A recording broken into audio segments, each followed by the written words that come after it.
Hello everybody, in my last video I talked about how symmetries leads to conservation laws, and in this video I will talk about how symmetries leads to fundamental forces and what do we mean by symmetry breaking, which leads to mass of particle while leaving certain particles massless such as photon, gluon. So let's get into it.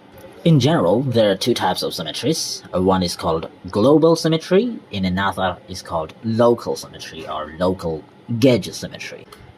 The global symmetry means where each point of a system transforms by an equal amount. For instance, if I push an object and this object contains a lot of particles and each particle is transformed by an equal amount. Therefore, it is called global transformation or global symmetry.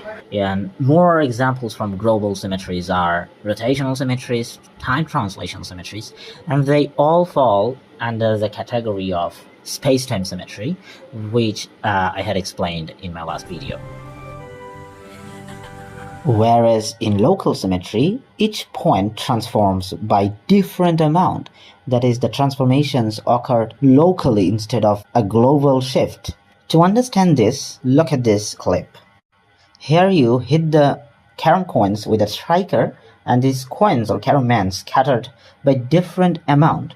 So this is an example of local transformation, but not local symmetry because the system was not invariant after the transformation. However, the local symmetry or the local gauge symmetry is more of an abstract symmetry where the transformations such as rotations occurs locally by leaving the system invariant or without changing the laws of physics.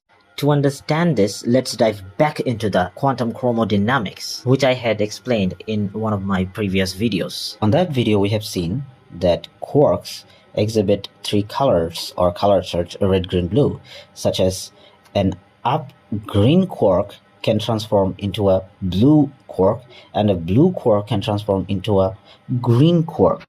And during this transformation, green quark will emit a gluon such as green and anti-blue color gluon, and this color gluon will be received by blue quark, and by receiving this it will transform into a green quark. So try to see what happens. We started with green quark and end up with green quark, so the system remains invariant or the color charge remains unchanged, and this symmetry is represented by SU3 gauge group. Here the gluon acting as a gas field.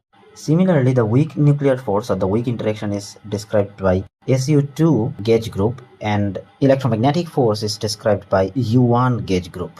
Thus, this three symmetry gauge group explains the fundamental forces.